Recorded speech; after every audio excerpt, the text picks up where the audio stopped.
अब हमारे साथ क्या बन गई,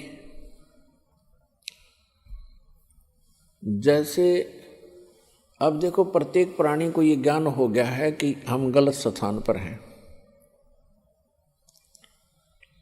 और यदि हम इसी तरह इन्हीं आशाओं को लेकर जीते रहे तो हम यहीं फंसे भी रह जाएंगे, और हम इन बंधनों से छूटने की चेष्टा भी कर रहे हैं, और अभक्त हैं जो भी हैं परमात्मा के ज्ञान से परिचित हो जाते हैं। तो उनके साथ कैसे बनता है, कहते हैं जैसे ये बंदर पकड़ने वाले क्या करते हैं, इस काल भगवान ने हमारे साथ ऐसे कर रखा है। ये बंदर पकड़ने वाले क्या करते हैं, एक ऐसा एक बर्तन रखते हैं स्टील का जैसा भी, जिसका ऊपर से मुंह बहुत तंग होता है, जैसे सुराही सी होती है, और उनको मिट्टी में गाड़ देता है जमीन में, और उनके आसपास कुछ रोटी के टुकड़े या दाने कनक बिखेर देता है, चने, और ऐसी छोटे छोटे कई गाड़ देता है वो पात्र सुराही सी लोहे की, और उनके अंदर अच्छे गेहूं चने ज़्यादा डाल देता है। अब बंदर आते हैं, उन बाहर के दानों को देखकर उनको खाने लगते हैं, फिर झांक कर देखते हैं। वो क्या देखते हैं कि उस सुराही के अंदर बहुत ज़्यादा, उस जार के अंदर बहुत ज़्यादा चने पड़े हैं। वो उसमें हाथ घुसोड़ के और मुट्ठी भर लेता है, और मुट्ठी भर के फिर वो भागने की सोचता है कि ले अच्छा माल मिल गया, भाग लूं।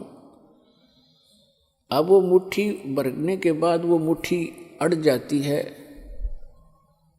उसके मुंह के अंदर, सुराही के जार के मुंह में फंस जाता हाथ उसका। अब उसमें इतनी अकल नहीं कि इसने मुट्ठी खोल दूं जान बच जा। वो मुट्ठी भी नहीं खोलता है और चिल्लाता है बुरी तरह चिल्लाना शुरू कर देता है, और मुट्ठी को खोलता नहीं और जकड़े ही रखता है। तो पुण्यात्माओं, हमारे साथ ऐसी बन गई या बंदर वाली मुट्ठी हमने आप पर जकड़ रखी है।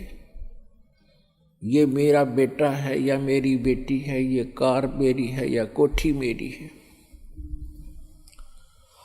अब परमात्मा आके याद दिलाते हैं कि ना बेटा तेरा है, ना बेटी तेरी है, ना ये कार तेरी है, ना कोठी तेरी है।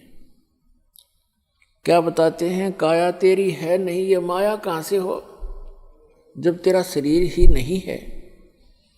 हर माया को अपनी कहे, ये माया है राम की, अपनी कहे गंवार, जमपुर धक्के खावेगा, नाहक बहे बेगार। फिर क्या बताते हैं, नंगा आया जगत में और नंगा ही तू जावे, और बीच में ख्वाबी ख्याल है ये मन माया भरमावे। अब उस बंदर वाली मुट्ठी को हम खूब जकड़े बैठे हैं, और ये हमसे छूट भी नहीं सकती, चाहे कितनी बात बनावे जीव, क्योंकि हमारी बुद्धि इतनी ही सीमित कर रखी है। आपके और हमारे बस की ये बात नहीं है। इसके लिए परमात्मा ने इसका विकल्प बताया है। जैसे वो बंदर फंस चुका था, और शिकारी को पता था बंदर पकड़ने वाले को कि अब ये कहीं नहीं जाएगा, ये मूर्ख फंसा रहेगा, आराम से बैठा रहता वो। और दूसरी स्थानों पर उसने कई जगह पर ऐसा कर रखा होता है, जाल फैला रखा होता। तो उसी समय एक व्यक्ति आया, उसने देखा कि एक बंदर ये फंस गया, मूर्ख।